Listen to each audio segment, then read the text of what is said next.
भैया? बस ठीक है, रहने दीजिए।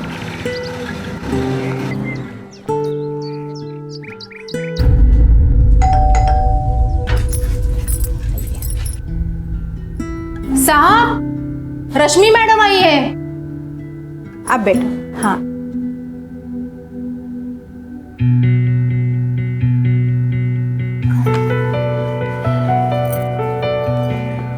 रश्मि आ गई तुम?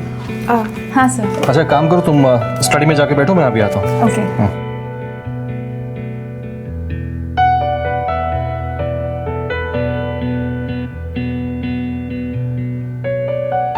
साहब, मेरा काम हो गया है, मैं रुकूं या जाऊं?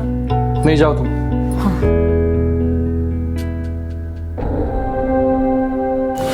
सर, ये क्या कर रहे हैं आप? वही जिसके लिए तुम आई हो। सर, लेकिन दरवाजा खुला है। डोंट वरी, कोई नहीं है घर में।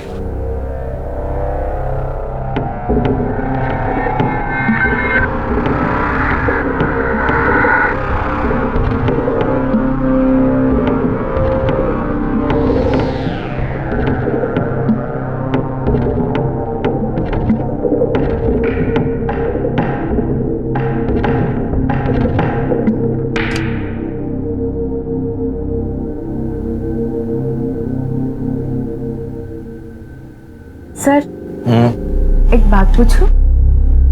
अभी पूछना जरूरी है क्या? हाँ।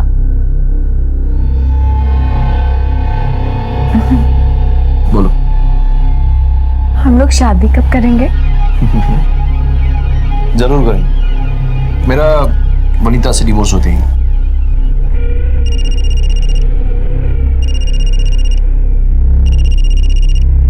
शैतान का नाम लियो। नॉनसेंस। हाँ बोल। जी, मैं निकल गई हूँ यहाँ से, कल सुबह पहुँच जाऊँगी। हाँ ठीक है।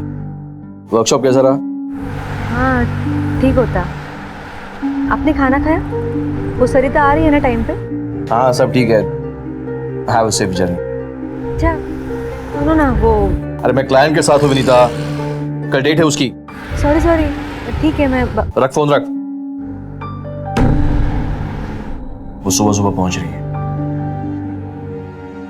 तुम निकलो अभी। सर, आपने डाइवोर्स पेपर फाइल किया? नहीं। लेकिन सर फिर कम ऑन रश्मि।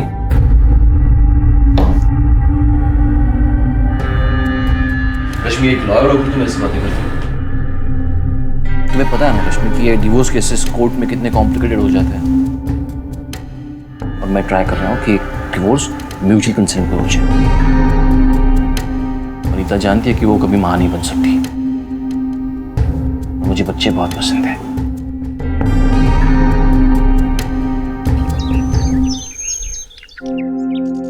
लक्ष्मण चल, लेट होता है।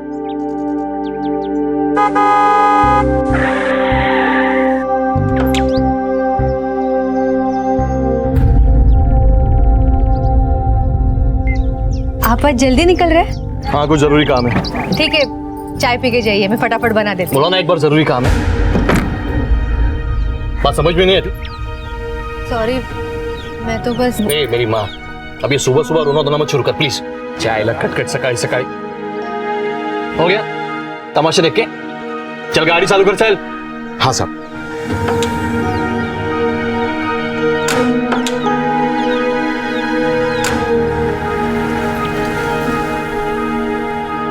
ले और ये ले। अबे तू भी डालना। ये ले, ये बेंकी ये 20 पकड़। खत्म है। चल ले, चल ले 20। फटफट चल भाई, संभाल ले भाई। चल को लेके जा रहा है।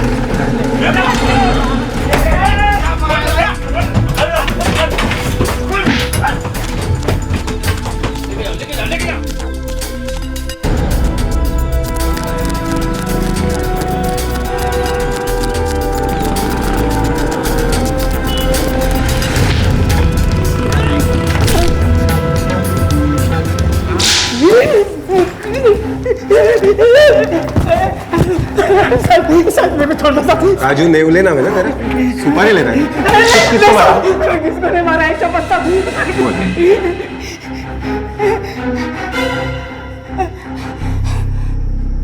रिवॉल्वर किसी को नहीं मारा ना? हाँ बोल ये कहाँ से आया? क्या बता दो मारना मत। मैं कोई सुपारी किलर नहीं हूँ साहब।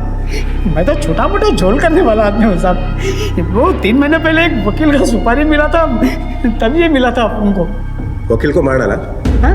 नहीं सब अपन ने उसको नहीं मारा, पर जिसको मारना था वो तो बच गया। लेकिन क्या? वो गलती से एक औरत टपक गई। 3 महीने पहले एक शूटआउट में एक औरत अपनी जान गंवा बैठी और उसकी 4 साल की मासूम बच्ची अनाथ हो गई। लेकिन हैरानी की बात यह है कि यह हमला उसके लिए नहीं बल्कि किसी और के लिए प्लान किया गया था। पुलिस इन्वेस्टिगेशन एक डेड एंड पर आकर रुक गई थी। लेकिन क्या कॉन्ट्रैक्ट किलिंग के शक की वजह से हिरासत में लिया गया राजू नेवले पुलिस का जवाब था? आखिर ये कौन सी गुत्थी थी जिसे सुलझाने में पुलिस को इतना वक्त लग गया? आखिर क्या हुआ था 3 महीने पहले? मिस्टर खांडेकर, मैंने आपसे पहले ही कहा मैं बहुत महंगा वकील हूँ। कल शाम तक मेरे ऑफिस में पैसे नहीं पहुंचे तो मैं परसों कोर्ट में खड़ा नहीं रहूंगा। साहब पान वाले के उधर रुकना है। रोज रुकता है ना, तो आज क्यों पूछ रहा है? दिमाग नहीं चला सकते? नॉनसेंस।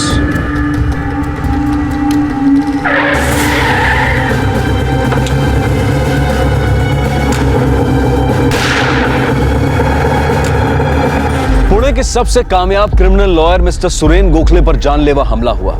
मिस्टर गोखले तो बच गए, लेकिन इस हमले में एक निर्दोष औरत को अपनी जान गंवानी पड़ी और उस औरत की 4 साल की मासूम बच्ची अनाथ हो गई। पुलिस ने सबसे पहले हिस्ट्री शीटर्स को पकड़ा और फिर मिस्टर गोखले के प्रोफेशनल सर्कल में छानबीन शुरू की, लेकिन कोई भी पुख्ता सबूत उनके हाथ नहीं लगा। हमला करने वाले को बस एक ही शख्स ने देखा था और वो था एडवोकेट गोखले का ड्राइवर लक्ष्मण।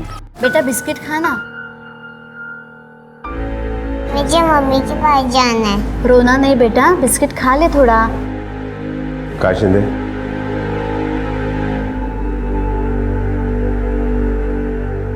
बराबर है साहब, बराबर है। ऐसे ही दिखता था वो।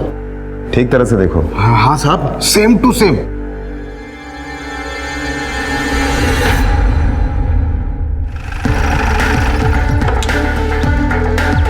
कमाल है इंस्पेक्टर साहब, 3 दिन हो गए मुझ पर अटैक होकर और आप बोल रहे कि नो क्लू। लगता है मुझे ऊपर बात करनी पड़ेगी। जरूर कीजिए, वो भी यही बताएंगे कि हमारे इन्वेस्टिगेशन का एक तरीका रहता है। आप अगर अपनी तरीके से काम करते रहोगे ना तो यहाँ मेरा राम नाम सत्य हो जाएगा। लगता है आपको इस केस में कोई इंटरेस्ट नहीं है। बिल्कुल है, क्योंकि इसमें एक निर्दोष औरत की जान गई है, एक मासूम बच्ची अनाथ हुई है। बेफिक्र रहिए, कम से कम उनके लिए ये केस सॉल्व होना हमारे लिए इंपॉर्टेंट है। उस बच्ची का कोई नहीं है? आप एक काम करो, उस बच्ची को इसकी संस्था में भर्ती करो। क्या नाम है तुम्हारी संस्था का? बैठो, नीचे बैठो। आईचे घर। हाँ, आईचे घर। उस बच्ची का स्पॉन्सरशिप मैं दे दूंगा। देखते हैं। मिसेस गोखले, आपको किस पे शक है? हाँ? I mean, आपको क्या लगता है? क्या मेरी तरफ क्या देख रही हो? बोलो ना, क्या लगता है, बोलो। इट्स ओके मिसेस गोखले, उनको चाय दीजिए।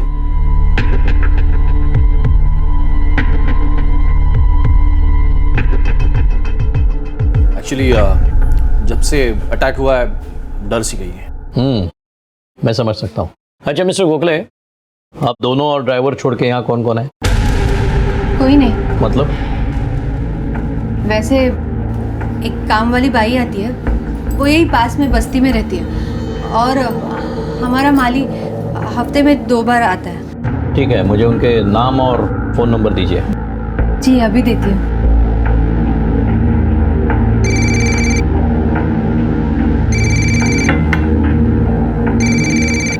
Excuse me. हाँ जाधव, स्केच बन गया? गुड। सगळ्या पोलीस स्टेशनला पाठवा, मुझे भी मोबाइल पे भेज दो। हाँ, ये शूटर हाथ आते ये सुपारी किसने दी इसका पता चलेगा। अच्छा, वो बच्ची ने कुछ खाया? ठीक है, उसके लिए 1-2 जोड़ी कपड़े मंगवाना, पैसे मैं देता हूँ। ये नाम और नंबर्स, और ये मेरा कार्ड उस बच्ची के लिए। थैंक्स। अब कैसी है वो? माँ के हाथ से ही खाऊंगी बोलती है। अक्सर यही होता है, गलती करता कोई और है और सजा किसी और को मिलती है। गोखले की बीवी वनीता, उसके बारे में और इंफॉर्मेशन निकालने की कोशिश करना। सर आपको क्या लगता है इस हमले में उसका हाथ है? कुछ कह नहीं सकते, लेकिन गोखले और उसकी बीवी के बीच में रिलेशंस कुछ अच्छे नहीं है। और अगर ये बात सही है तो गोखले को मारने के लिए उसके पास पूरा मोटिव है। कांट से शिंदे सर, उस बच्ची को कल सुबह इस आश्रम में दाखिल करना, मैंने बात की है।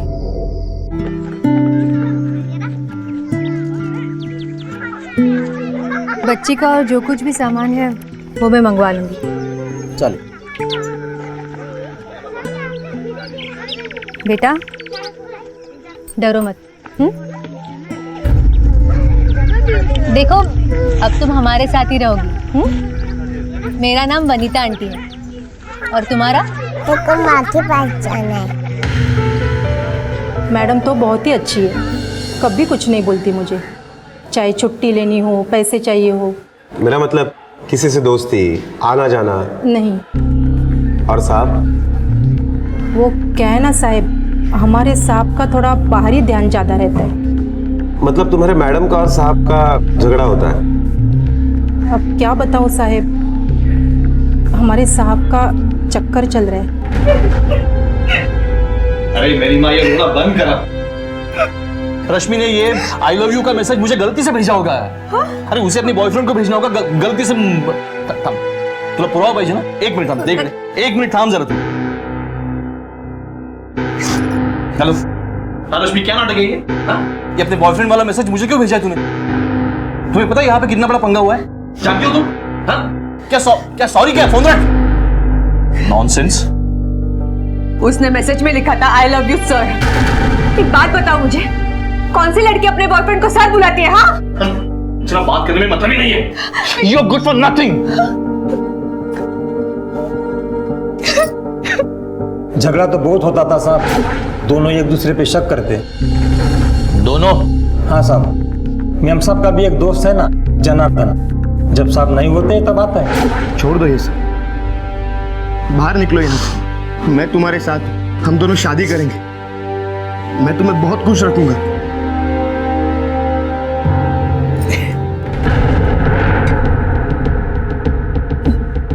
डिस्टर्ब किया मैंने? नहीं, हाँ तो बोलो, चला जाता हूँ ऑफिस।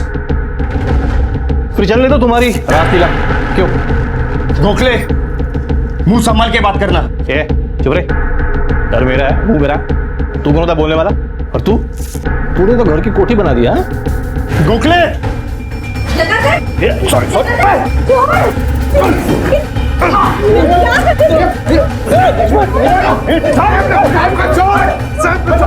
एक दो बार तो उसने वनीता पे हाथ भी उठाया था।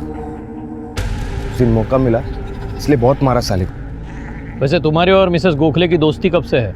कॉलेज के टाइम से। तुम शादी करना चाहते थे?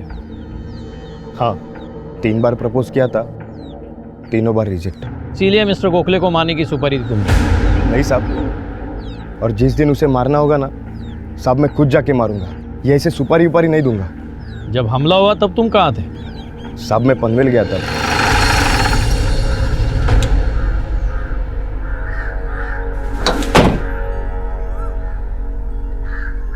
जैन सर। जादव, जनार्दन के कॉल रिकॉर्ड चेक किए? जी सर, जिस दिन अटैक हुआ उस दिन मोबाइल लोकेशन के हिसाब से वो इस शहर में नहीं था, और कॉल रिकॉर्ड में भी कुछ भी अनयूजुअल नहीं मिला है। फिर भी नजर रखना उस पे। जी सर। जादव, प्रोफेशनल और सोशल फ्रंट पे तो सब क्लियर लगता है। मुझे लगता है कि हमला किसी करीबी इंसान ने किया है। मतलब? आई डोंट नो, लेकिन मेरी सोच उसके बीवी तक आकर रुकी है। क्योंकि जनार्दन बोल रहा था कि सुरेन गोखले का किसी लड़की के साथ अफेयर चल रहा है। एक काम करो, उसके ड्राइवर को बुलाओ। हमारा साहब है ना एकदम राजा आदमी, लड़की लोग पीछे पीछे भागता था, क्या बोल बच्चन करता था पता नहीं, लेकिन लड़कियां पागल हो जाती थी। मतलब एक साथ कितने लफड़े करते हैं वकील साहब? नहीं साहब, वो मामले में हमारे साहब ना एकदम पक्का, एक टाइम पे एक खत्म हो जाने के बाद फिर दूसरा। तो कोई लड़की तेरे साहब के गले में कभी हड्डी बन के नहीं अटकी? नहीं नहीं साहब, हमारा साहब मस्त हैंडल करता था। हाँ, पर एक लड़की थी जिसने हमारे साहब को बहुत रुलाया। गाड़ी में फुल एसी होता था, मगर साहब के पसीने सूख जाते थे। कौन थी वो लड़की? पल्लवी, साहब की असिस्टेंट थी।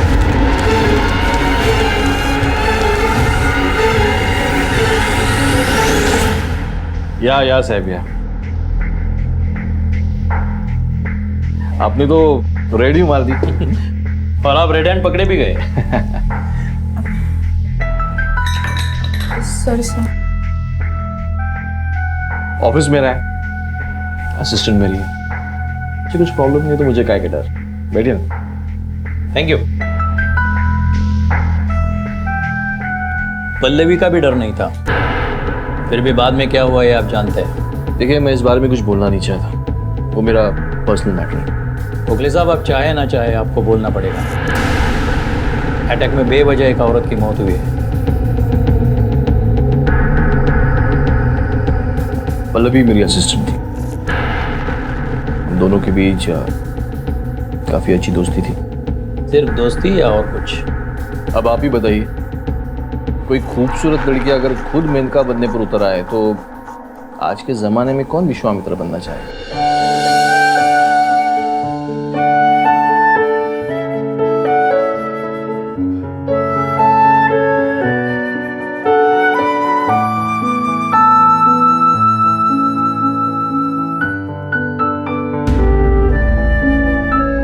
सर, आपने तो कुछ खाया ही नहीं।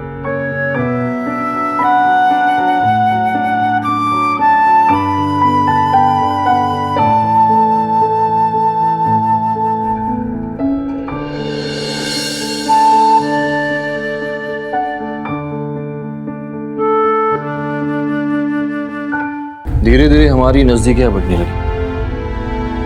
हम दोनों एक दूसरे को पसंद करने लगे और इसी दौरान एक दिन कुछ काम के सिलसिले में मैंने पल्लवी को घर पे बुलाया था। आप सर हैं घर पे? हाँ, आप कौन?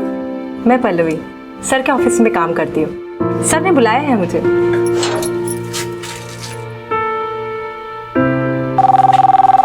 एक मिनट। हाँ, हेलो। हाँ मेम साहब, हाँ माली आके गया। नहीं, साहब तो आज घर पे ही है। आप बस भगवान जी का दर्शन करो वहाँ पे। आगे आगे क्या हुआ? हेलो। क्या हो गया? क्या हो गया? कुछ नहीं सर, एकदम से पाँव ट्विस्ट हो गया। ओके, बैठो बैठो बैठो बैठो बैठो, यहाँ पे बैठो बैठो। कहाँ पे दर्द हो रहा है? सर यहाँ दर्द हो रहा है। बहुत दर्द हो रहा है? हाँ सर। अच्छा रुको, मैं मलहम लेके आता हूँ। सर, मलहम की कोई जरूरत नहीं है, आपके छूने से ही दर्द कम हो गया। एक मिनट।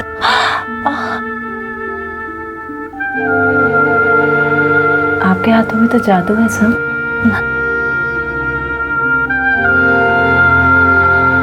सर, मैं आपको थैंक यू बोलना चाहती थी। अरे इसमें थैंक यू की कौन सी?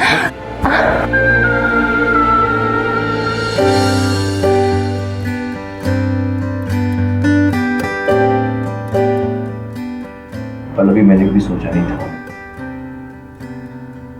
मैं अपनी इस शादीशुदा जिंदगी की मर्यादा को तोड़ दूंगा। मर्यादा? प्यार को कोई मर्यादा रोक थोड़ी ना सकती है। और आप इतना टेंशन क्यों ले रहे हैं? हम एक काम करते हैं, आप मुझे वकालत सिखाइए और मैं आपको प्यार करना सिखा दूंगी। कुछ भी करके वो मेरी शादी तोड़वाना चाहती थी। लेकिन कुछ नहीं, मैं अगर शादी करूंगी तो बस आपसे, वरना नहीं करूंगी। क्या आप अभी मुझसे शादी नहीं करना चाहते? अरे मैंने ऐसा कब कहा? तो बस आप अपनी बीवी को डिवोर्स दे दो। पल्लवी, कैसी बातें कर रही हो तुम? एक लॉयर होकर तुम ऐसी बातें कैसे कर सकती हो? प्यार में ये सब नहीं सोचा जाता। आप बस जल्द से जल्द अपनी बीवी को नोटिस भेज दो। तुम समझने की कोशिश क्यों नहीं कर रही हो पल्लवी? कि शादी तोड़ना इतना आसान नहीं होता। शादीशुदा होके मेरे साथ में बाकी सब कुछ करना आपके लिए आसान था। मुझे ना ही कुछ सुनना है और ना ही कुछ समझना। हमारे बीच जो कुछ भी हुआ था वो म्यूचुअली हुआ था, कोई जबरदस्ती वाला मामला नहीं था। वो बहुत ही पीछे पड़ गई तो मैंने उसे नौकरी से निकाल दिया। लेकिन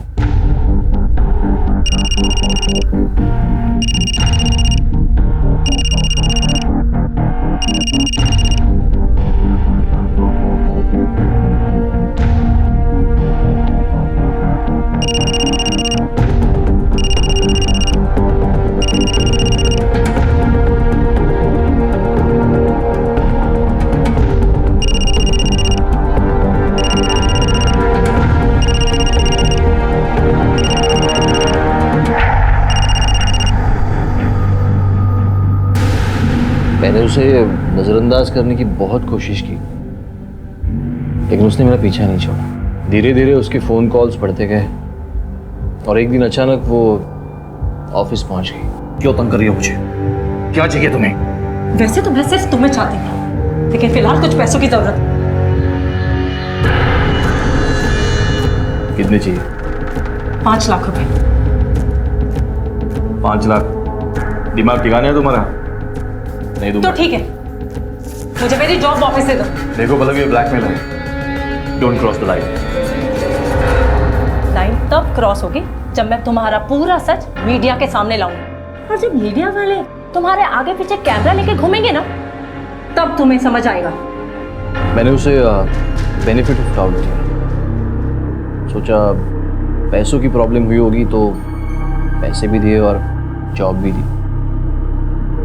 लेकिन शायद उसे मुझे तंग करने में मजा आने लगा था। मेरे एक क्लाइंट की फाइल उसने ऑपोजिट लॉयर को बेचने की कोशिश की और पकड़ी। फिर एज पर द गाइडलाइन उसे अपना लीगल प्रैक्टिस का लाइसेंस खोना पड़ा।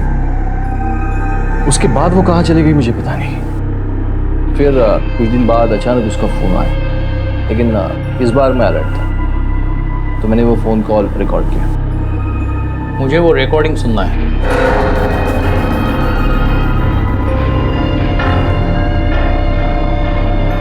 मुझे पैसे चाहिए। किस बात के पैसे? कि तुम भी अच्छे तरीके से जानते हो कि मैं किस चीज के पैसे मांग रही हूँ। देखो पल्लवी, तुम मुझे ना कुछ देखना है और ना ही सुनना। मुझे जो कुछ भी कहना था ना, मैं तुम्हारी बीवी से कह चुकी हूँ। और अगर तुम्हारा एटीट्यूड ऐसा ही रहा ना, तो कल मैं सबके सामने बताने में मुझे कोई प्रॉब्लम नहीं होगी। Please please Pallavi, stop calling me. नहीं करूंगी, बस मुझे पैसे चाहिए, कुछ भी करके। नहीं तो देख लेना मैं क्या क्या कर सकती हूँ। मतलब उसने आपकी बीवी को सब कुछ बता दिया था? हाँ, मैं जानती थी।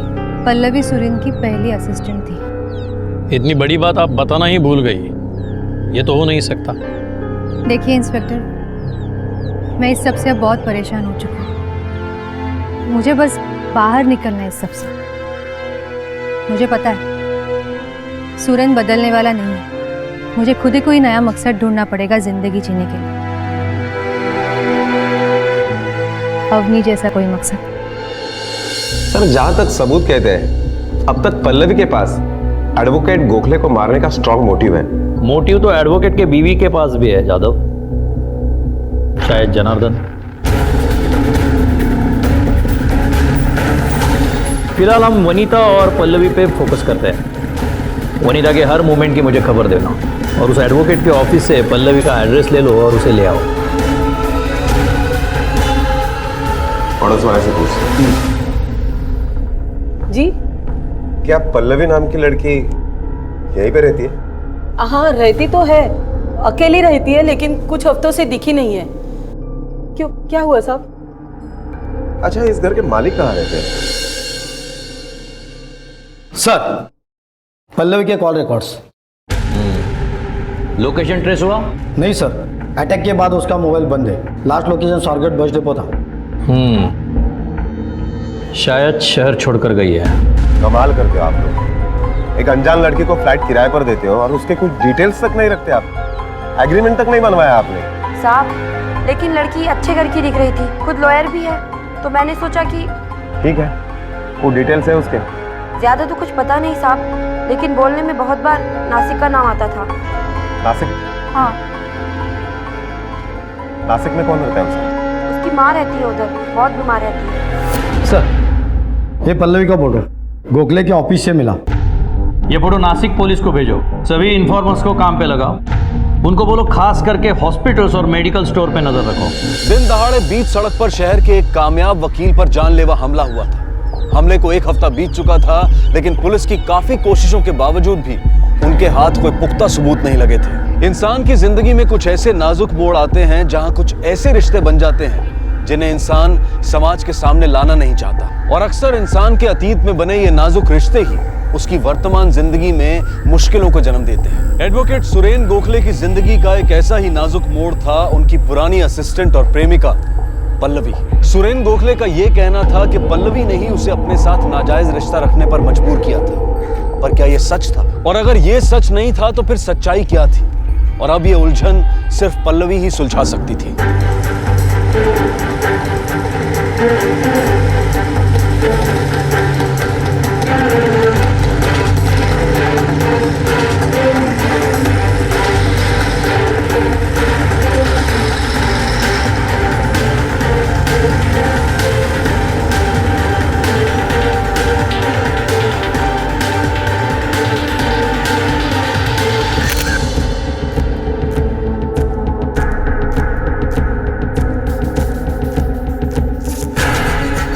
यही है पल्लवी।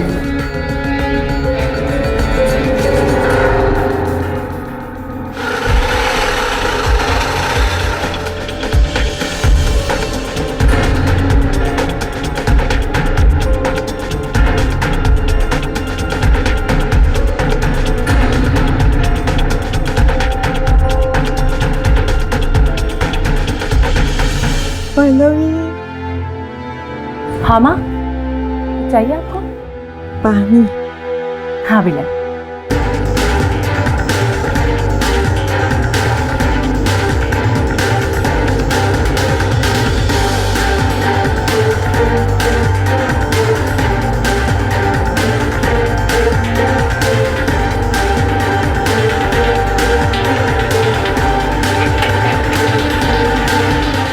पल्लवी। जी, आप कौन? PSI Jadhav, Pune. Please please stop calling me. नहीं करूंगी, बस मुझे पैसे चाहिए, कुछ भी करके, नहीं तो देख लेना मैं क्या क्या कर सकती हूँ। यस सर, ये कॉल मैंने ही किया था, ये आवाज मेरी ही है। और क्या मतलब है इसका? सर और क्या मतलब हो सकता है? जो कुछ भी है मैंने साफ साफ कहा है। आपने एक रेप्यूटेड लॉयर को पैसों के लिए धमकी दी है। हाँ सर, मैंने धमकी दी है, लेकिन उसी रेप्यूटेड लॉयर के सामने मैं रोई, गिड़गिड़ाई, पैसों के लिए भीख मांगी, लेकिन उन्होंने मेरी किसी भी बात पे ध्यान ही नहीं दिया। ये कॉल मेरा 7वां 8वां कॉल है उन्हें। इससे पहले के कॉल्स नहीं सुना उन्होंने आपको?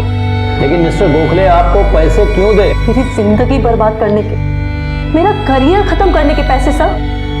मतलब? सर मेरा बार लाइसेंस कैंसिल हो गया, मेरी नौकरी चली गई, सिर्फ और सिर्फ उस सुरेन गोखले की वजह से। लेकिन तुमने खुद चुना है ना ये रास्ता। सर कोई भी लड़की ना इस रास्ते को खुद नहीं चुनती है, इस रास्ते पे मुझे जबरदस्ती धकेला गया है। क्या हो गया? अरे मैडम, क्या हुआ? कुछ नहीं, एकदम से पावर ट्विस्ट हो गया। अच्छा ठीक है, अंदर आओ, तुम जाओ काम करो अपना, मैं देखता हूँ। आराम से आराम से। ओके।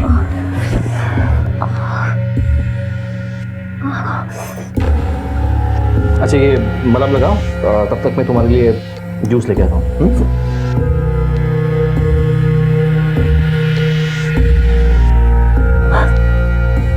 ठीक लग रहा है? अब थोड़ा ठीक है sir. Low juice P low. Thank you.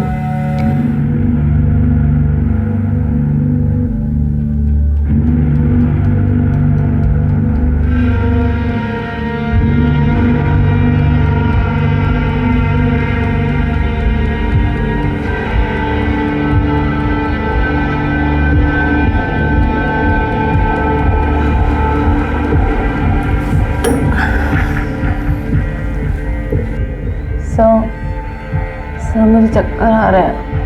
हाँ वो बाहर धूप बहुत है ना, कहीं तुम चल के तो नहीं आई? नहीं सर।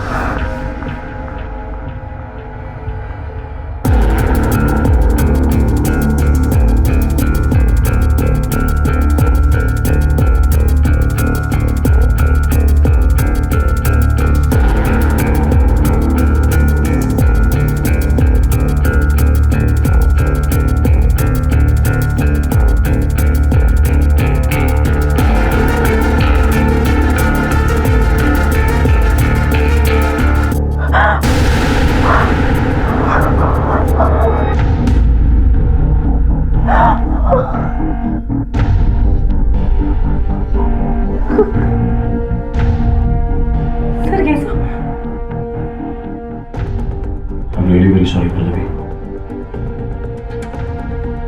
कल हम इतने करीब थे, मैं अपने आप को रोक नहीं पाया। पल्लवी मैंने कभी कहा नहीं, बट आई लव यू। कुछ दिनों तक उसके झूठे प्यार का सिलसिला चलता रहा, लेकिन उसके बाद उसने मेरे फोन कॉल्स उठाने बंद कर दिए, मुझे नौकरी से निकाल दिया।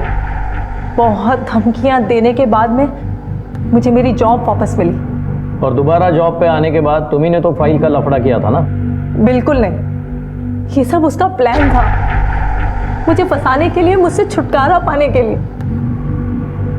उसी ने मुझे वो फाइल दी थी एक आदमी को देने के लिए, और प्लान के अकॉर्डिंग उसने ये प्रूव कर दिया कि वो आदमी दूसरे वकील का था, और बार एसोसिएशन में मेरी कंप्लेंट कर दी, और मेरा लाइसेंस कैंसिल हो गया। क्यों किया तुमने ये सब? तुम्हारी वजह से मेरी पूरी जिंदगी बर्बाद हो गई। बर्बादी क्या होती है ये तुम्हें पता नहीं है मेरी जान। अब तो सिर्फ लाइसेंस गया है, ज्यादा आवाज की ना तो सब कुछ छीन सकता है। यहाँ का सबसे बड़ा क्रिमिनल लॉयर जिंदगी से उठा सकता हूँ। तो तुम्हारी भलाई इसी में है, चुपचाप यहाँ से चले जाओ। आउट। अगर ये लड़की सच कह रही है तो सुरेन ने काफी सारी बातें हमसे छुपाई है, जिन बातों में ही उसके ऊपर जो हमला हुआ उसका सुराग है। सर एडवोकेट गोखले की बीवी ने दूसरे वकील की मदद से अपने डिवोर्स पेपर तैयार करवाए। हमले से पहले या बाद में? पहले सर, 2-3 हफ्ते पहले। सर अगर वनीता ने डिवोर्स पेपर इतने पहले तैयार करवा ही रखे हैं तो फिर अब तक उसने अपने पास क्यों रखे, फाइल क्यों नहीं की? जाहिर सी बात है दादा, डिवोर्स हुआ तो आधी प्रॉपर्टी, पति मर गया तो पूरी।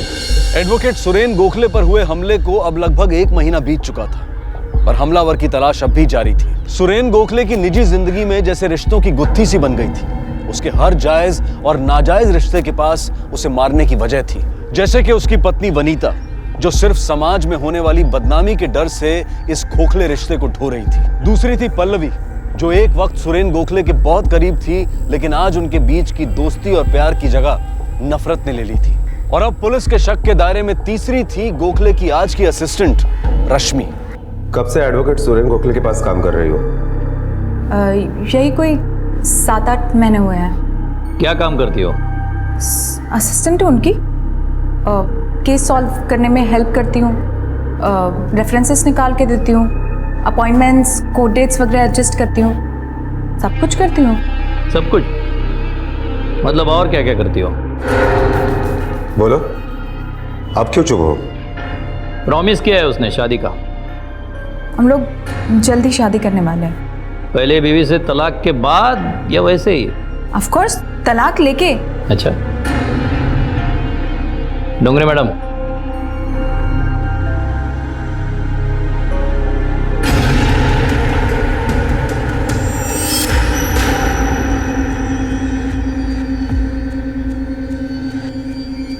पल्लवी, सुरेन गोखले के एक्स असिस्टेंट। बिल्कुल तुम्हारे ही जैसे मैं उनका पूरा ख्याल रखती थी। पूरा? तुम्हें भी यही कहा होगा ना, बीवी को सोशल वर्क से फुर्सत नहीं मिलती, उसे बच्चे बिल्कुल पसंद नहीं। सब झूठ। कुछ चीटिंग की थी ना सर के साथ? कोई इम्पोर्टेंट डॉक्यूमेंट्स सेकंड पार्टी को दे दिए थे, राइट? डिवोर्स फाइल किया उन्होंने? नहीं, अब तक तो नहीं किया, पर जल्दी कर देंगे। जिंदगी भर भी इंतजार करोगे ना, तब भी वो अपनी बीवी को डिवोर्स नहीं देंगे। पहली दफा जूस में नशीली दवाई मिला के पिलाई ना?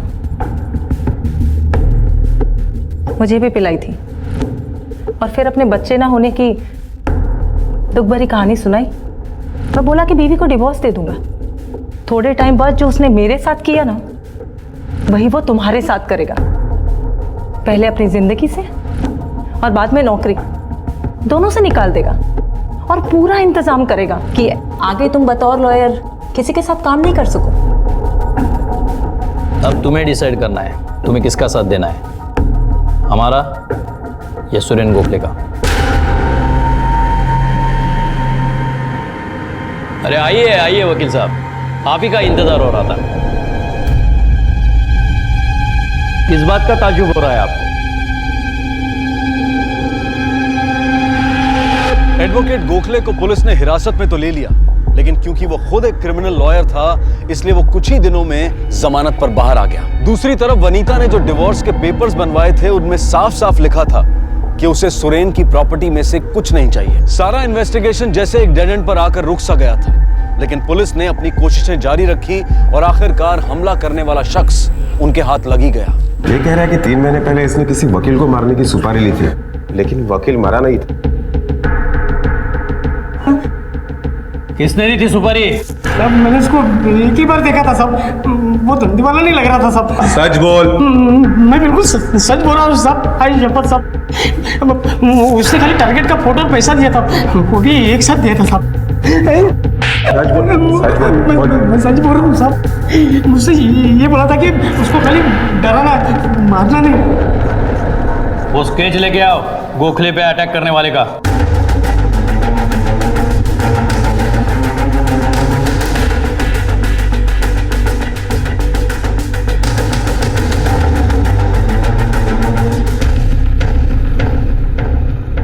जादव एक काम करो, गोखले वकील और उसके ड्राइवर को ले आओ। योगा क्या साहब, आज कौन सी नई कहानी सुनाने वाले? उन लड़कियों के कहने पे आपने मुझे अंदर किया, लेकिन आप मेरा कुछ नहीं बिगाड़ पाए। आपको अंदाजा नहीं है मैं क्या चीज हूं। अरे नहीं नहीं नहीं गोखले साहब, क्या आप भी। बल्कि इस बार तो अच्छी खबर है, आप पे हमले की सुपारी देने वाला पकड़ा गया है।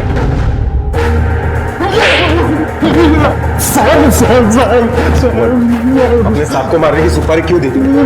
उसे क्यों मार रहा? मिस्टर गोखले, आपको मारने की सुपारी आप ही के ड्राइवर ने दी थी। एक औरत की जान गई है इस हमले में। मर्डर का चार्ज तो पक्का है तुझ पे। मैं बिल्कुल बेकसूर। चुप हो जा। तूने कहीं तेरी बोला ना, आपने किया। अरे चुप हो जा, कुछ नहीं होगा तुझे। जानता है ना तू कितने बड़े वकील का ड्राइवर है तू? नहीं वो मैं नहीं जानता, मेरे को जिंदगी भर नहीं सड़ना जेल में। मैंने साहब को मारने की सुपारी दी थी ना, वो मेरे साहब के कहने पे दी थी। स्टेटमेंट देगा? देगा। जादव, इसे स्टेटमेंट ले लो और अरेस्ट वारंट निकालो। गोखले को इस बार जमानत नहीं मिलनी चाहिए। ले जाओ।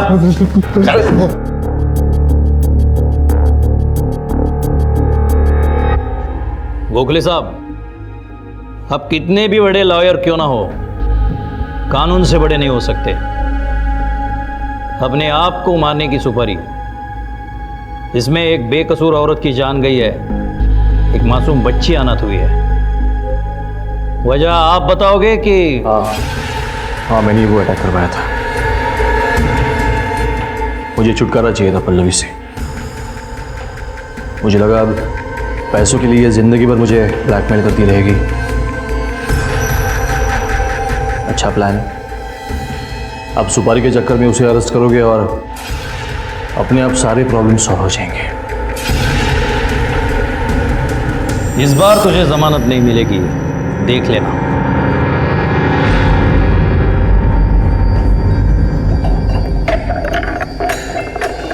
आई तर पत्र हरवलं, दे मला सापडलं, आईचं पत्र हरवलं, दे मला सापडलं, आईचं पत्र हरवलं, दे मला सापडलं, आईचं पत्र हरवलं, दे मला सापडलं, आईचं पत्र हरवलं। माँ मुझे भूख लगी है। क्या कहा आपने? वापस कहो। माँ मुझे भूख लगी है।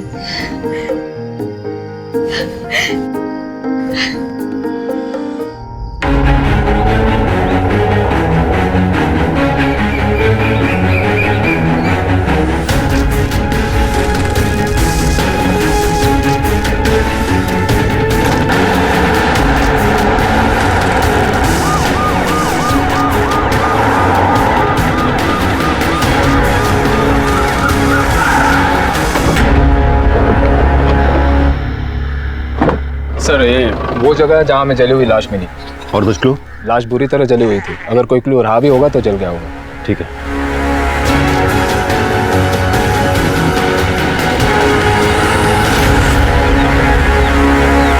हमारे बदलते वक्त की सबसे बड़ी त्रासदी ये है कि जुर्म अब हमें चौंकाता नहीं। बंदूक की नोक पर हुई लूट, चाकू से गोद कर किसी की हत्या और अकेले देखकर किसी लड़की का बलात्कार। सुबह चाय की चुस्कियों के साथ अखबार की ये सुर्खियां हम रोज पीते हैं, इस यकीन के साथ कि हमारे साथ ऐसा कभी कुछ नहीं होगा।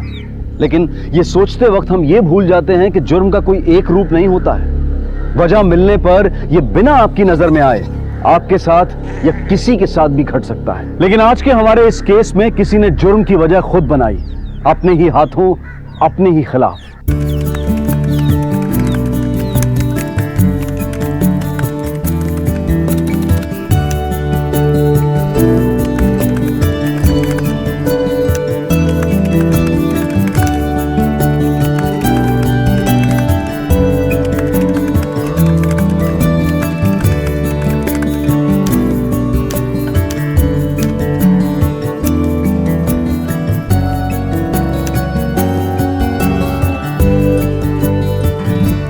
ये देखिए, बॉडी लगभग 60% जल चुकी थी, इसलिए इस पर किसी तरीके का मार्क या निशान मौजूद नहीं है जिससे बॉडी की शिनाख्त हो पाए। पोस्टमार्टम से हमें सिर्फ इतना पता चला है कि ये बॉडी किसी पुरुष की है और उसकी उम्र 45 से 48 साल के बीच में होगी। मर्डर किस चीज से हुआ है? किसी भारी चीज से, जैसे लकड़ी का कोई मोटा डंडा या फिर लोहे की रॉड से कई बार वार करके मारा गया और उसके बाद बॉडी पर डीजल डालकर उसे जला दिया गया।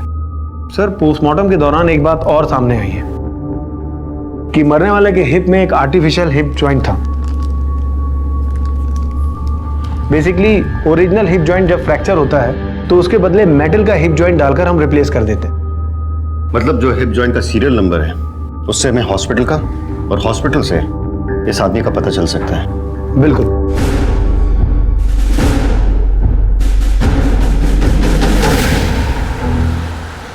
सर, उस आदमी की पहचान हो गई है। उस हिप जॉइंट बनाने वाली कंपनी ने जिस हॉस्पिटल का पता दिया था वहां से उसकी डिटेल्स मिल गए। उसका नाम विक्रम सूद है, एक डायमंड मर्चेंट है, मरीन ड्राइव में रहता है।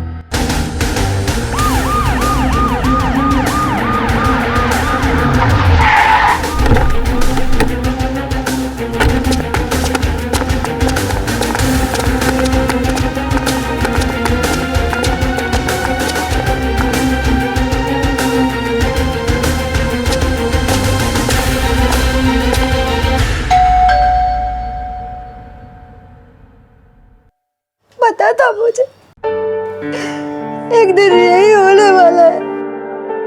बहुत समझाया इन्हें, लेकिन ये नहीं माने। आपको पता था? मतलब उनकी किसी से कोई दुश्मनी थी? उनकी किसी से कोई दुश्मनी नहीं थी, वो अपने ही खुद के सबसे बड़े दुश्मन थे। मतलब ये कि उनका बिहेवियर और उनकी लाइफस्टाइल दोनों अपनी उम्र के लोगों के जैसी नहीं थी। इस उम्र में भी अपनी आदतों को छोड़ना नहीं चाहते थे। वो यंग लड़कियों में अभी भी इंटरेस्ट था उनका। हमें उनका कमरा देखना है और उनकी एक फोटोग्राफ भी चाहिए होगी हमें। हमारा एक और फ्लैट है इसी बिल्डिंग में, 8th फ्लोर पर। डैड मोस्टली वहीं रहा करते थे, पर हमें वहां जाने की परमिशन नहीं थी। चलिए वो कमरा दिखाइए, आइए।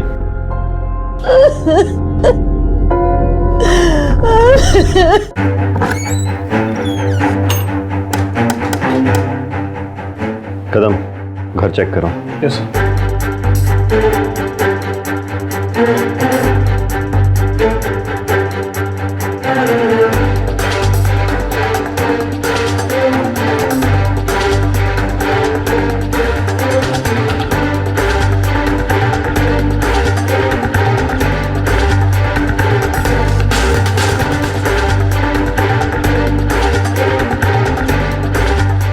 वत्सा,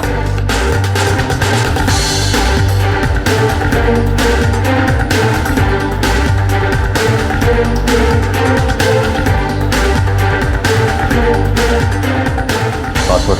सर मैंने आपको पहले ही कहा था कि हमें आने की परमिशन नहीं है। हमें ये सारा सामान सीज करना होगा। जैसा कि उसके बेटे ने कहा, उम्मीद तो यंग लड़की की लगती है सर। कदम, लैपटॉप हमें बहुत सारे क्लू मिल सकते हैं। काम करो, उसका लैपटॉप साइबर सेल भेजो और मोबाइल के सारे कॉल रिकॉर्ड्स मंगवाओ। Okay sir.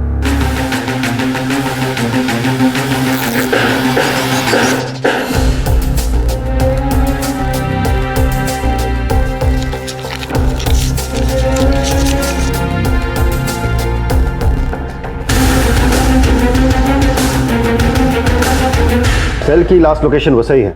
यस सर, और सेल स्विच ऑफ होने का टाइम और मर्डर का टाइम भी मैच करता है। लैपटॉप से कुछ पता चला? जी सर। विक्रम फेसबुक पर काफी एक्टिव था। उसका प्रोफाइल नेम विकी है, उम्र कुछ 21 साल डाली और प्रोफाइल पिक्चर भी किसी यंग लड़के का है। सर फ्रेंड लिस्ट में जो सारी लड़कियां हैं उनकी उम्र कुछ 16 से लेकर 20 या 22 साल तक है। अंजलि सरकार, उम्र 19। इस लड़की से काफी इन्वॉल्व है, काफी इंटीमेट बातचीत हो रही दोनों के बीच। इस अंजलि की कुछ खबर? सर खाली 3 महीने की चैट हिस्ट्री मिली है, बाकी पूरी डिटेल्स के लिए मैंने फेसबुक को मेल किया। सर आईपी एड्रेस से मैंने अंजलि सरकार का एड्रेस निकाला है, यही मीरा रोड में रहती है। सचमुच है?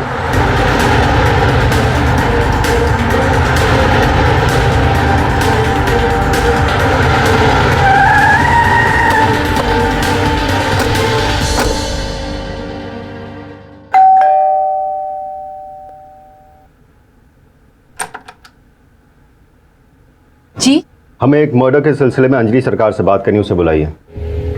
मैं ही हूँ अंजलि सरकार, कहिए। आप अंजलि सरकार? नहीं सर, मैं इस आदमी को नहीं जानती। और सर, ये कोई और अंजलि सरकार भी तो हो सकती है ना? बिल्कुल हो सकती है, लेकिन इसका और आपका आईपी एड्रेस सेम नहीं हो सकता। इंटरनेट के जिस कनेक्शन के थ्रू इस अंजलि सरकार और विक्रम की चैटिंग हुआ करती थी वो अनफॉर्चुनेटली आपके नाम पर है। कदम, हमें इस अंजलि सरकार की तलाश है।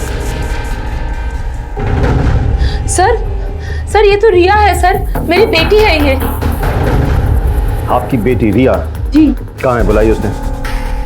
मैं नहीं जानती हूँ सर। 2 दिन पहले मुझसे नाराज होकर कहीं चली गई है। मतलब आपकी बेटी भी उस दिन से गायब है जिस दिन से ये मर्डर हुआ? सर ये आप क्या कह रहे हैं? मेरी बेटी रिया है। हमें उसका कमरा देखना है। कदम चेक करो। हमें रिया और आपका लैपटॉप चाहिए। जी सर, मेरे पास कोई लैपटॉप नहीं है सर, मुझे तो यूज करना तक नहीं आता। रिया के पास है, लेकिन वो शायद लेके गई है। शायद मतलब? जब वो गई तब मैं घर पे नहीं थी, ऑफिस में थी। सर कुछ भी नहीं मिला। देखिए, अगर आपको उसका कोई कांटेक्ट या कोई इन्फॉर्मेशन मिलती है तो तुरंत पुलिस से संपर्क करिए। की बातों से तो ये लग रहा है कि ये कुछ नहीं जानती, लेकिन इसके बेटी के इस तरह बिना बताए चले जाने की बात को समझ में नहीं आई। पता करो और साथ ही इस माँ बेटी और विक्रम का बैकग्राउंड चेक करो। Okay sir.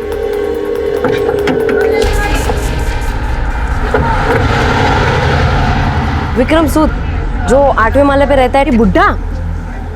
Vikram was a sex maniac, हमेशा यंग लड़कियों पर ही नजर रहती थी उसकी। ये हमारी काफी क्लोज फ्रेंड है। She is a cool girl, shorted type, but थोड़ी मूडी है। अब देखिए ना, पता नहीं अचानक कहाँ गायब होगी।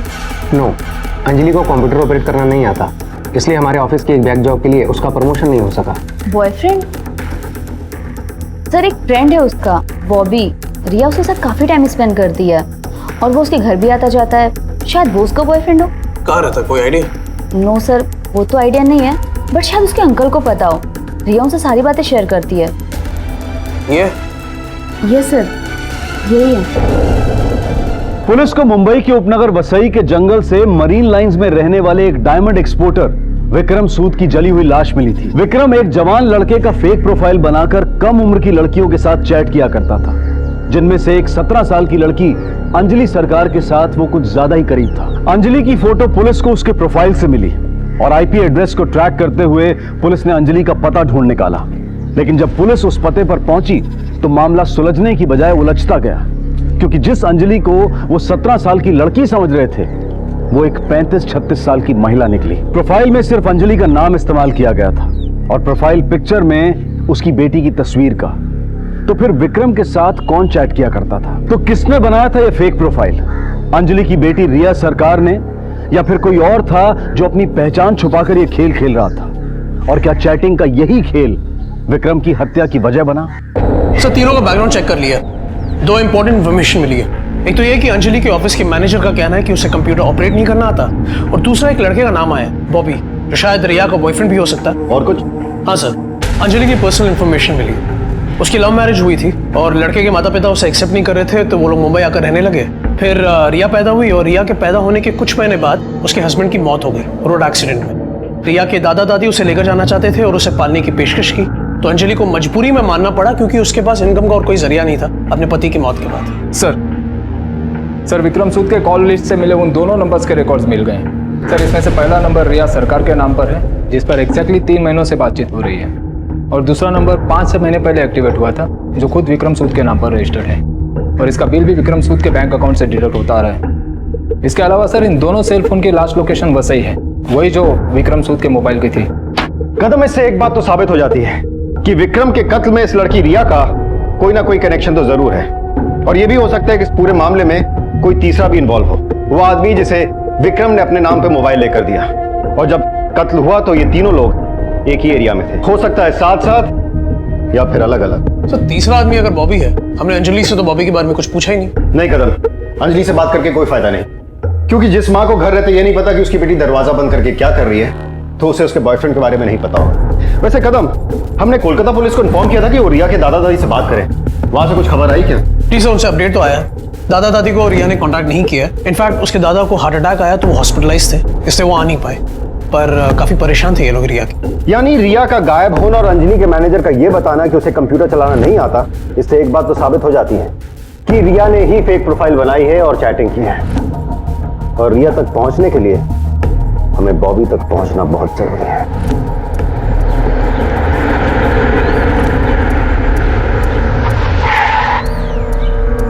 सलाम साहब, ये है बॉबी, लेकिन इसका असली नाम मयांक है। अंजलि सरकार वाली बिल्डिंग में रहता था, लेकिन घर पे अभी ताला पड़ा कि मकान मालिक ने घर खाली करवा दिया। मकान मालिक ने डिपॉजिट अभी तक वापस नहीं किया है। कितना डिपॉजिट है? 1 लाख रुपए। 1 लाख?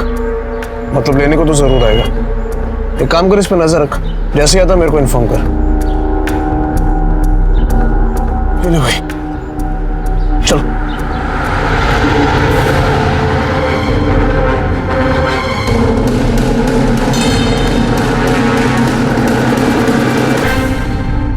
तो अब तक की जांच के बाद कहानी कुछ यूं बनती है कदम, कि विक्रम और रिया एक दूसरे से फेक प्रोफाइल के थ्रू चैट किया करते थे, फिर फोन पे बातें होने लगी और फिर मिले भी। रिया ने विक्रम की एज को नजरअंदाज करते हुए उसे एक्सेप्ट भी कर लिया, हो सकता है पैसों की वजह से। और कदम, यहां पर एंट्री होती है रिया के बॉयफ्रेंड बॉबी की, जो रातों रात अपना घर खाली करके फरार हो गया। राइट कदम, ये बॉबी तीसरा शख्स हो सकता है जो उस मर्डर वाली रात विक्रम और रिया के साथ वसई में था, और यह भी हो सकता है कि बॉबी को विक्रम और रिया के रिलेशनशिप के बारे में पता था, उसे गुस्सा आया और उसने गुस्से में इन दोनों का कत्ल कर दिया। सर, इस थ्योरी के हिसाब से मैं विक्रम की लाश के साथ रिया की लाश भी मिलनी चाहिए थी, जो कि मिली नहीं। उसका क्या हुआ? इसका जवाब तो बॉबी ही दे सकता है। सर, फ्रेंड्स बुक से अंजलि और विक्रम की कंप्लीट चैट हिस्ट्री आ गई है। अंजलि की प्रोफाइल से विक्रम को एक अकाउंट नंबर भेजा गया, जिसमें विक्रम ने कई बार कैश ट्रांसफर किया थ्रू नेट बैंकिंग। मैंने साइबर सेल से कहा है वो हमें अकाउंट नंबर भेज रहे हैं। हाँ, तो कदम, बैंक से इस अकाउंट और ट्रांजैक्शन की डिटेल्स निकलवाओ। आई एम श्योर ये उसी लड़की का नाम होगा जो विक्रम से चैट किया करती थी। प्रोफाइल फेक हो सकता है, लेकिन बैंक अकाउंट कभी नहीं। Kusum Atlari, Bangalore. Are you sure? जी हाँ सर, ये अकाउंट कुसुम अटलरी के नाम पे ही है और हमारी बैंगलोर ब्रांच का अकाउंट है। जिन एटीएम से पैसे निकाले गए उनमें से कुछ आपके बैंक के भी हैं, उनकी सीसीटीवी फुटेज चाहिए मुझे। बिल्कुल मिल जाएगी सर। जी सर, मैं जानती हूँ कुसुम को, मेरी कॉलेज फ्रेंड है, बैंगलोर में रहती है, बस 1 साल से यूएस गई है, तो उसका कुछ होम लोन्स और पर्सनल लोन्स चल रहे हैं, तो इसीलिए उसका जो चेकबुक है और एटीएम कार्ड मुझे देकर गई है, ताकि कोई जरूरत पड़े तो मैं देख लूं। अंजलि सरकार के फेक अकाउंट से कुसुम अतलुरी का वही अकाउंट विक्रम सूद को दिया जाता है, जिसमें वो अलग अलग वक्त पर अलग अलग रकम जमा करता है, और जिसे आपकी बेटी रिया मुंबई के अलग अलग एटीएम से विड्रॉ कर। सर, ये इम्पॉसिबल है सर, वो एटीएम कार्ड मेरे पास है, मेरी अलमारी में है सर, वो रिया कैसे यूज कर सकती है? मिसेस सरकार, हमारे पास ऐसी बहुत सारी एटीएम्स की सीसीटीवी फुटेज है जिसमें आपकी बेटी रिया पैसे विड्रॉ करते हुए साफ साफ दिखाई दे।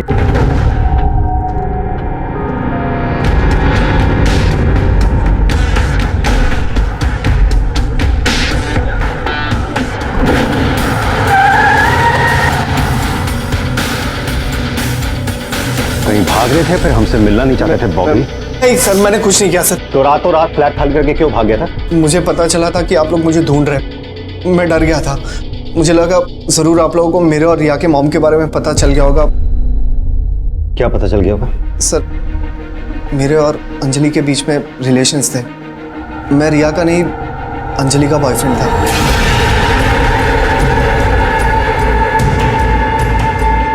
लेकिन विक्रम के आने के बाद अंजलि ने मुझसे अचानक से रिश्ता तोड़ दिया सर। यानी अंजलि विक्रम को जानती थी? जी सर। एक्चुअली सर, कुछ महीने पहले अंजलि ने मुझसे कहा कि वो मुझसे किसी भी तरह का रिलेशनशिप रखना नहीं चाहती। सर, उसके बाद मैंने इस आदमी को कई बार अंजलि के साथ भी देखा, और जब फाइनली सर मैंने अखबार में इसके मर्डर की खबर सुनी और देखी, तो तब मुझे पता चला कि वो विक्रम सूद है। इस बात का क्या सबूत है कि तू सच बोल रहा है? सर मेरे पास लैपटॉप है, उसमें मेरे और अंजलि की कई सारी फोटोग्राफ्स हैं जब हम लोग साथ में थे। सर, आपको चाहिए तो मैं आपको वो दिखा सकता हूँ। क्या लगता है सर, ये लड़का सही बोल रहा है? हो सकता है झूठ बोल रहा हो, लेकिन अगर सच कह रहा है तो हमें अंजलि पर शक करने की ठोस वजह मिलती है। कहीं अंजलि ने तो विक्रम को नहीं मारा? ये भी हो सकता है कि अंजलि ने विक्रम और रिया दोनों को ही मारा हो, लेकिन अगर रिया जिंदा है तो अंजलि को जरूर पता होगा। हाँ, लेकिन वो तो लगातार मना कर रही है, हम पता कैसे लगाएंगे?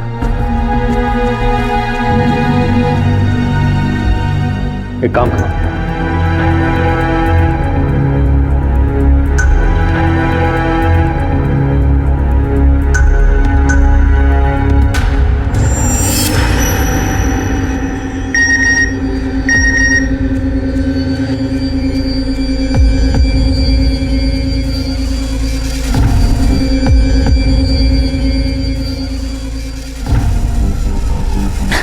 रिया, ये क्या बचपना है? मैंने कहा था ना तुम्हें कि मुझे कांटेक्ट मत करना। सब इंस्पेक्टर कदम बोल रहा हूँ, दरवाजा खोलिए।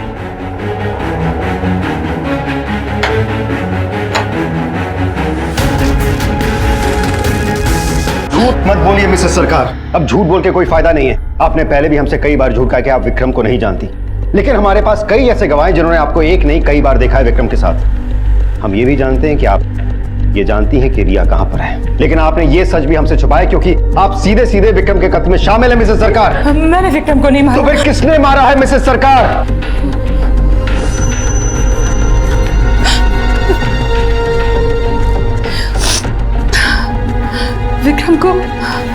विक्रम को रिया ने मारा सर। मैं जानती थी रिया विकी नाम के एक 24 साल के लड़के के साथ चैट करती है। फिर एक दिन रिया से मिलने विकी हमारे घर आए और उसे देखकर रिया और मेरे हम दोनों के होश उड़ गए। रिया, हाय, आप कौन? हम विकी, विक्रम सूद।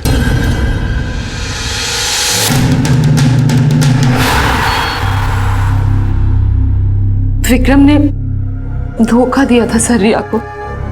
फिर मुझे लगा कि ये बात खत्म हो गई है, लेकिन एक दिन ऑफिस से हाफ डे लेकर जब मैं घर लौटी तो देखा विक्रम था रिया के साथ।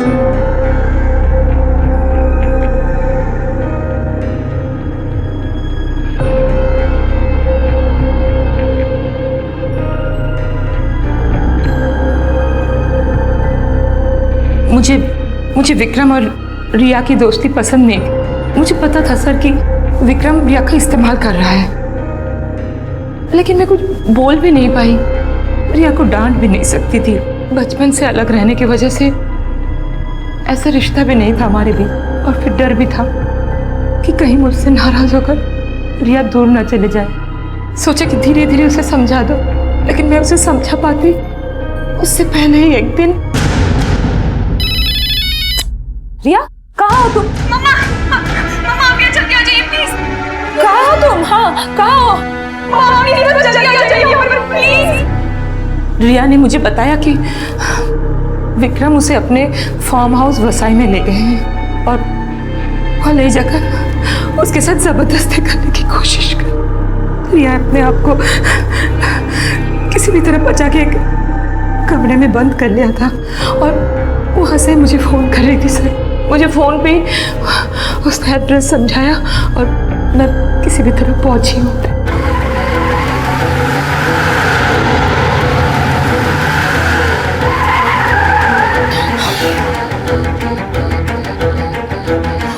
रिया, विक्रम, रिया, विक्रम, रिया, रिया, विक्रम, रिया। उन दोनों को ढूंढते हुए जब मैं फार्म हाउस के पीछे वाले जंगल में पहुंची तो वहां पे विक्रम की लाश पड़ी हुई थी। मिस्टर सरकार, हमें उस फार्म हाउस और रिया का एड्रेस चाहिए। एक माँ खुद अपनी ही बेटी के कातिल होने की गवाही दे रही थी। शक की जो सुई रिया से घूमकर अंजलि की तरफ आई थी, अब अंजलि की गवाही के बाद वो वापस रिया की तरफ घूम गई थी। तो क्या अंजलि सच कह रही? क्या रिया ही विक्रम सूद की असली कातिल थी? पुलिस और कानून सिर्फ सबूतों की भाषा सुनते, समझते और बोलते हैं, और इस केस में अब तक जितने भी सबूत मिले थे वो सारे रिया के खिलाफ थे। तो क्या कत्ल का यह मामला सुलझ चुका था, या फिर इस केस में अब भी कोई और मोड़ आना बाकी था?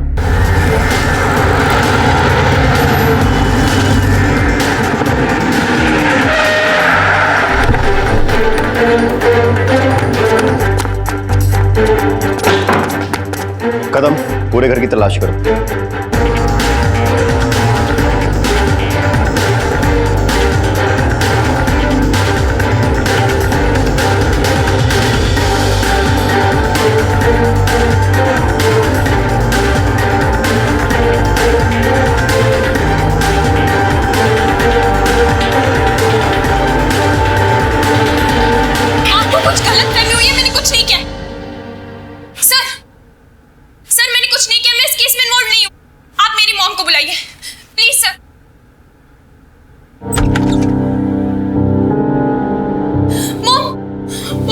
अरेस्ट किया।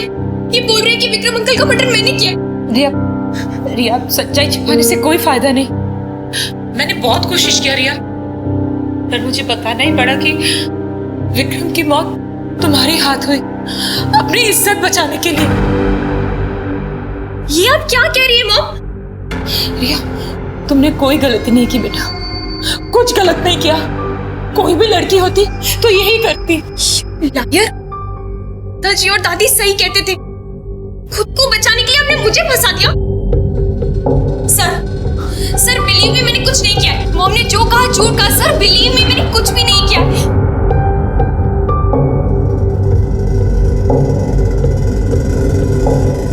माँ और उसकी औलाद का रिश्ता इस दुनिया का सबसे मजबूत रिश्ता होता है, और अगर वो औलाद एक बेटी हो तो उस रिश्ते की मजबूती और उसकी पवित्रता और बढ़ जाती है। और यहाँ एक तरफ एक माँ थी जो अपनी बेटी को गुनहगार ठहरा रही थी, और बेटी का यह कहना था कि खून उसकी माँ ने किया है, उसने नहीं। कौन सच बोल रहा था और कौन झूठ, इसका पता लगाना मुश्किल हो रहा था। लेकिन अब तक मिले सारे सबूत रिया को गुनहगार साबित कर रहे थे, और अंजलि के खिलाफ अब तक कोई सबूत नहीं मिला था। तो फिर वो कौन था जो न सिर्फ कानून को धोखा दे रहा था, बल्कि इस पवित्र रिश्ते को भी शर्मसार कर रहा था? ये देखिए सर, ऐसी और भी पिक्स है। इससे ये प्रूव हो जाएगा कि ये मेरी गर्लफ्रेंड थी। सर, मैं झूठ नहीं बोल रहा हूँ।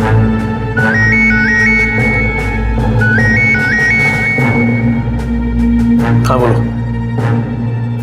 सर। जिस लैपटॉप से अंजलि या रिया विक्रम से चैटिंग कर रहे थे, साइबर सेल ने वो लोकेट कर ली। लोकेशन? धारावी।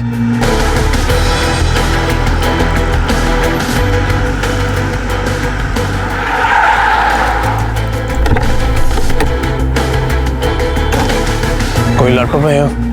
जी साहब। हिंदी समझ में नहीं आती। कोई लैपटॉप है कि नहीं तेरे पास? हाँ, एक लैपटॉप हमने चोर बाजार से खरीदा है साहब, हमारे बेटे के लिए 1500 रुपये देकर। लेकर आओ। अरे भाई राजू, वो लैपटॉप लाना तो।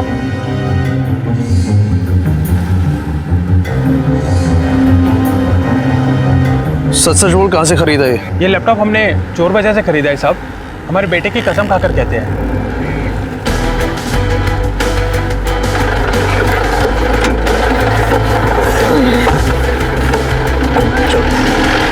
क्या? Okay thanks sir. जो लैपटॉप हमें मिला है वो अंजलि के नाम पे। गुड।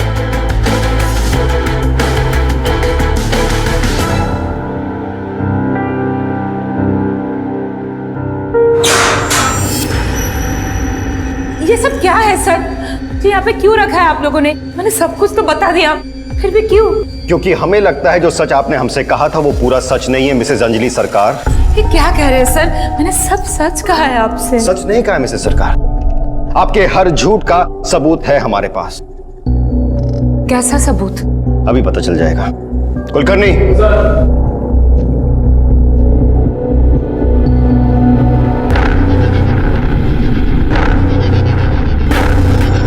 शुक्र है मिसेस सरकार आपने पहचान तो लिया अपने पुराने बॉयफ्रेंड को, वरना हमें लग रहा था कि विक्रम की तरह आप इसे भी पहचानने से इनकार कर देंगी। ये सब आप क्या कह रहे हैं सर? ये लड़का मेरा बॉयफ्रेंड कैसे हो सकता है? इसे तो मैं जानती तक नहीं। कुलकर्णी,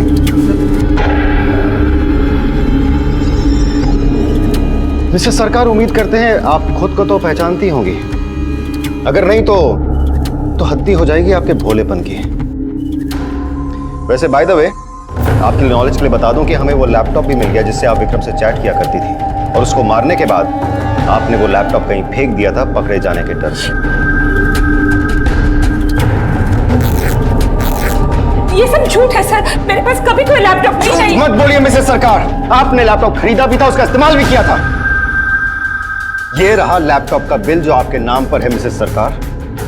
आपने लैपटॉप चलाना रिया से सीखा, फिर फेसबुक पर फेक प्रोफाइल बनाकर रिया की फोटो यूज करके विक्रम से चैटिंग शुरू की। विक्रम के दिए हुए महंगे फोन से आपने उससे बातें शुरू की। विक्रम ने आपको पैसे देने शुरू भी किए, लेकिन आपका लालच बढ़ता गया मिसेस सरकार। जब विक्रम ने आपको पैसे देने से इनकार कर दिया, आपको गुस्सा आया, उस गुस्से में आपने विक्रम को मार दिया। नहीं सर, मैंने विक्रम को पैसों के लिए नहीं मारा।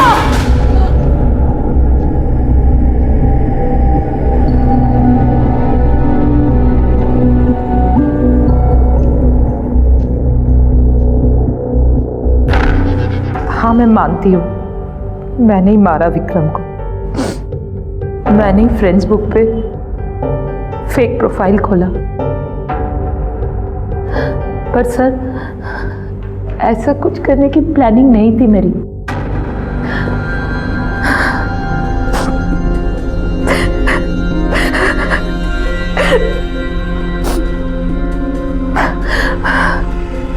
मैंने तो बस हमेशा से एक अच्छी जिंदगी जीने का सपना देखा, पर रिया के पापा के डेथ के बाद जिंदगी जीना तो दूर, काटना भी मुश्किल हो रहा था। छोटी मोटी नौकरी करते करते और खुद को संभालते संभालते जवानी कहाँ बीत जा रही थी पता ही नहीं चला।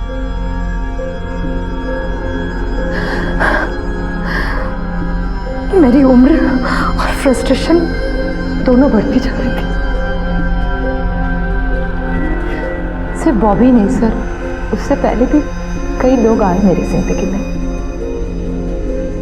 और चले गए।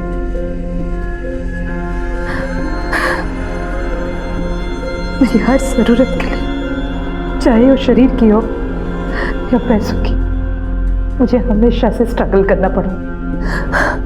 और इसी के बीच रिया आई कोलकाता से। उसी के थ्रू मुझे पता चला फेसबुक क्या है।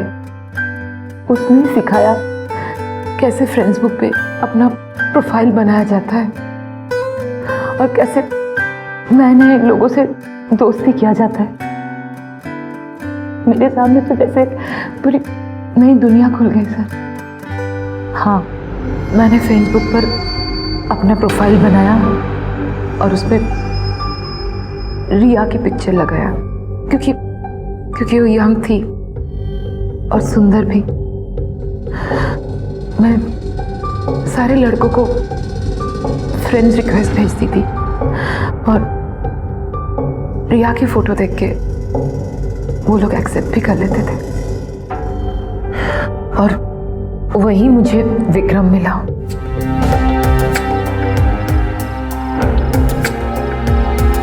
और हमारे बीच बातें होने लगी।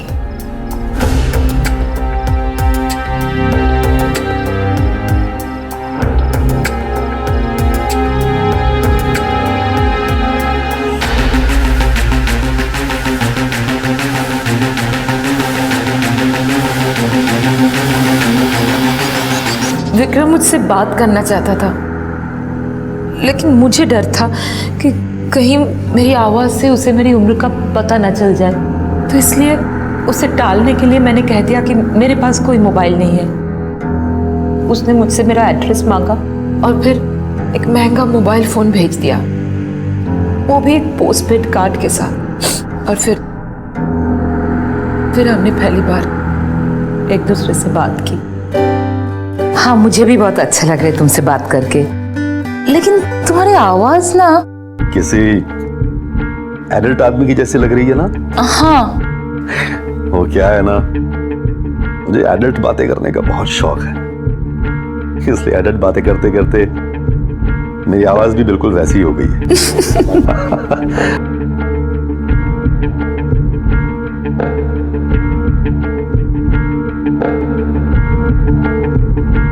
हम दोनों ही एक दूसरे को धोखा दे रहे थे और शायद इसलिए सच्चाई महसूस करने के बाद भी हमने अनदेखा कर दिया।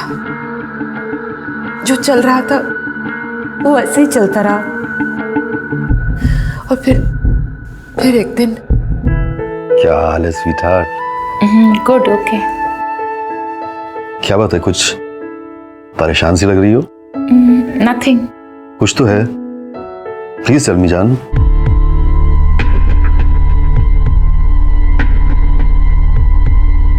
मैंने विक्रम को बताया कि मुझे 10,000 रुपयों की सख्त जरूरत है, तो वो हंसने लगा, जैसे 10,000 रुपये उसके लिए कोई मायने ही न रखते हो। मुझसे मेरा अकाउंट नंबर मांगा, तो मैंने मेरी फ्रेंड कुसुम का अकाउंट नंबर दे दिया। ये मेरे एक फ्रेंड का अकाउंट है, कुसुम अटलरी। मेरा कोई अकाउंट नहीं है, पर तुम इसमें पैसे डालोगे ना तो मुझे मिल जाएगा। Just give me 10 minutes, हाँ? और थोड़ी ही देर बाद विक्रम ने मुझे बताया कि उसने मेरे उस अकाउंट में पैसे डिपॉजिट कर दिए हैं। मैं जब भी पैसे मांगती थी, विक्रम उसी अकाउंट में जमा कर दिया करता था। और तुम उन पैसों से अपनी जरूरतें और अपना शौक पूरा किया करती थी। पर एटीएम फुटेज में तो रिया दिखाई दे रही।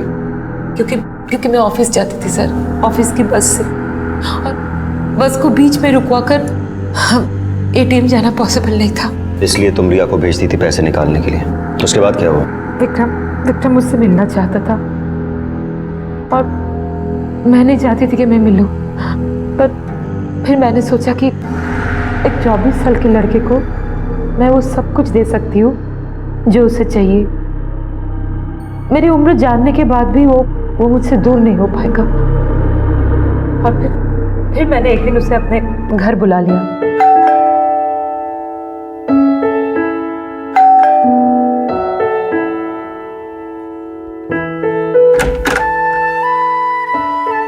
Hello. Yes. I want to meet Anjali. Anjali Sarkar. हाँ, मैं ही हूँ अंजलि सरकार, बोलिए। आप अंजलि सरकार है? जी हाँ, और आप? मेरा नाम विक्रम सूद।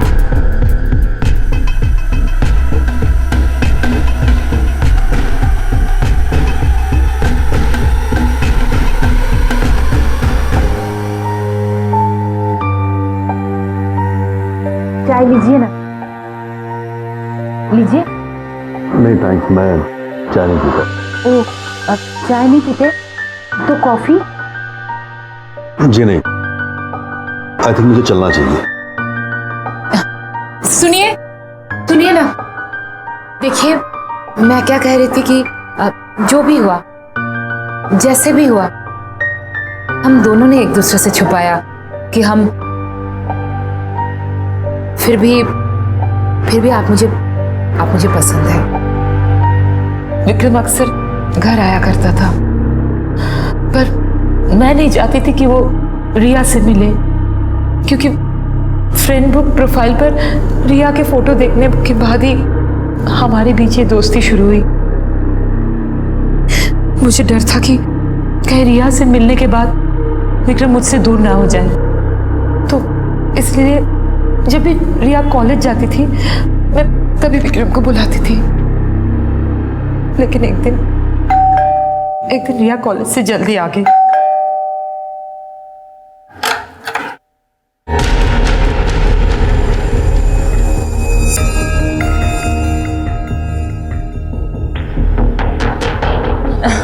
रिया, रिया तुम आज इतनी जल्दी कॉलेज से आ गई? यस मॉम, वो 3 लेक्चर्स कैंसिल हो गए थे तो। अच्छा अच्छा अच्छा। रिया, ये एक्चुअली मेरे दूर के रिलेटिव है, मेरे कजिन विक्रम। बस अभी अभी दिल्ली से मुंबई शिफ्ट हुए हैं। ओके। Hello uncle. हेलो बेटा।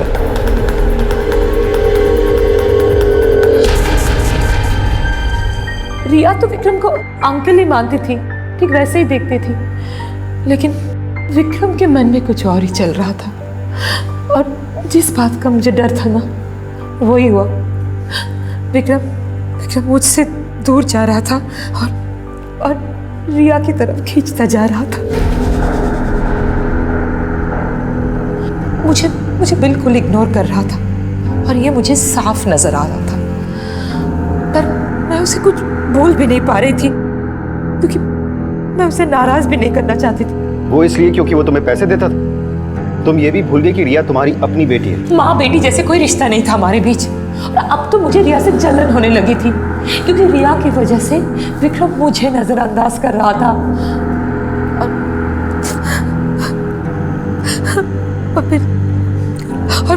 और फिर एक दिन विक्रम रिया को उसके फार्म हाउस बसाई लेके गया। मम्मा, मम्मा आप यहाँ जल्दी आ जाइए प्लीज। क्या हुआ? कहाँ हो तुम? कहाँ हो बताओ मुझे। Open the door. मम्मा प्लीज आप यहाँ जल्दी आ जाइए। हाँ मैं आ रही हूँ रिया, मैं आ रही हूँ। विक्रम,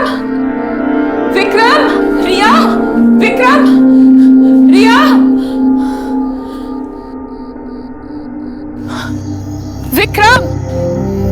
विक्रम, रिया,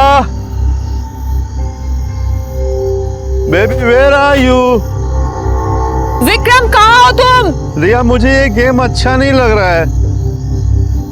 तुम बाहर आओ, हम एक नया गेम खेलेंगे। मैं सिखाऊंगा तुम्हें, ट्रस्ट मी। रिया, विक्रम कहाँ हो तुम? Baby where are you? Vikram, Riya, Vikram, टप्पा, मैंने पकड़ लिया। प्लीज मुझे छोड़ दो। तुम मेरे पास आओ। मेरी बात सुनो, मेरी बात सुनो। You are a good girl. मेरी ही बेटी के साथ। रिया तुम गाड़ी में जाके बैठो। पर मॉम, रिया गाड़ी में जाके बैठो, जाओ। मुझे मारा तूने? क्यों किया तुमने ऐसा विक्रम? व्हाई? क्या कमी थी मुझ में विक्रम जो कि तुम रिया के साथ? रुको विक्रम, रुको। कहाँ जा रहे हो तुम मुझे छोड़ के? मैंने तुम्हारे लिए क्या नहीं किया? तुमने जो चाहा वो दिया मैंने। अरे देने के लिए है ही क्या तेरे पास? अपनी शक्ल देखी आईने में, बुद्धि हो गई है तू, एकदम बुद्धि हो गई है। विक्रम! तुझे क्या लगा ये तेरे में इंटरेस्ट है? सोचा भी कैसे तूने? रिया के सामने तुझे देखेंगे कौन इडियट? बहुत हो गया विक्रम। कितना भी चिल्ला ले, पर सच यही है कि कोई भी लड़का तुझे देख के तेरे साथ दोस्ती नहीं करता है। वो रिया की फोटो देखता है और तेरे साथ दोस्ती कर लेता है, और ये सच तू भी अच्छी तरह जानती है।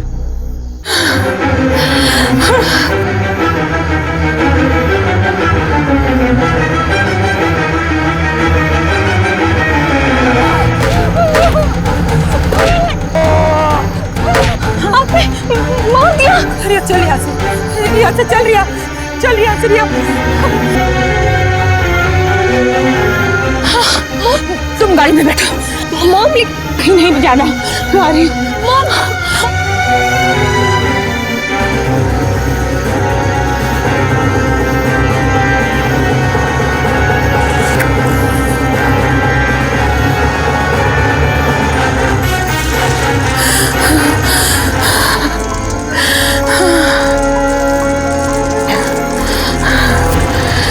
हमने रिया के साथ जो कुछ भी किया उससे ज्यादा तकलीफ मुझे इस बात की हो रही थी कि विक्रम ने मुझे छोड़कर रिया को चुना।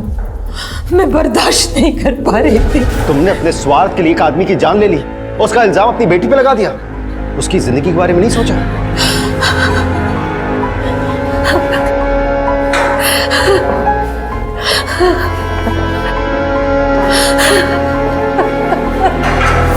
धोखा और इंसान की बेलगाम कामनाएं, इनमें से कुछ भी नया नहीं है। इन बुराइयों और इस तरह की इंसानी कमजोरियों की वजह से हुए जुर्म की कई कहानियां हमने पहले भी देखी और सुनी है, लेकिन इस कहानी में अलग था वो माध्यम जो जुर्म की वजह बना, यानी इंटरनेट, सोशल मीडिया। यह आज हमारी दुनिया का अहम हिस्सा नहीं बल्कि कुछ लोगों के लिए पूरी दुनिया बन चुका है, जहां सिर्फ एक क्लिक पर रिश्ते जोड़े भी जाते हैं और तोड़े भी। लेकिन यहां एक इंसान नहीं बल्कि उस इंसान की गढ़ी हुई वो तस्वीर आपके सामने होती है जिसे वो खुद बनाता है, कई बार दूसरों को तो कई बार अपने आप को धोखा देने के लिए, जैसा कि अंजलि और विक्रम ने किया। अपनी असली पहचान, अपनी सच्चाई को छुपाकर उन्होंने एक खेल की शुरुआत की जिसमें ना जीत अंजलि की हुई और ना ही विक्रम। इंटरनेट, सोशल मीडिया को नकारना या उसे जिंदगी से निकाल फेंकना ये इस प्रॉब्लम का सलूशन नहीं है, बल्कि इसके इस्तेमाल में समझदारी का इस्तेमाल करना बेहद जरूरी है। अनजान व्यक्तियों से दोस्ती करते वक्त सावधानी ना बरतना, अपनी निजी इंफॉर्मेशन सोशल मीडिया पर शेयर करना, किसी की तस्वीर देखकर या उसके द्वारा दी गई जानकारी को देखकर उसके बारे में अपनी राय बनाना, यही वो छोटी छोटी गलतियां हैं जिनकी अक्सर आपको बहुत भारी कीमत चुकानी पड़ सकती है। रिश्ते हम सब के लिए जरूरी होते हैं, जो जिंदगी भर हमारे साथ चलते हैं, कदम कदम पर हमें संभालते हैं, सहारा देते हैं। लेकिन सोशल मीडिया पर बनने वाले कई रिश्ते अक्सर हमें लाइक्स और कमेंट से ज्यादा और कुछ नहीं दे सकते। इसलिए हर वक्त सोशल मीडिया के वर्चुअल वर्ल्ड में ना खोए रहें, बल्कि ये समझने की कोशिश करें कि सोशल मीडिया हमारी जिंदगी का एक हिस्सा है, ना कि हमारी जिंदगी। आपसे फिर मुलाकात होगी अगले एपिसोड में एक और नए केस के साथ। तब तक अपना और अपने परिवार का ख्याल रखें और देखते रहें क्राइम पेट्रोल डायल 100। सबक एक को, सीख हम सबको। जय हिंद। क्राइम पेट्रोल के और भी दिलचस्प कहानी देखने के लिए हमारे चैनल को सब्सक्राइब करें और बेल आइकॉन दबाना न भूलें।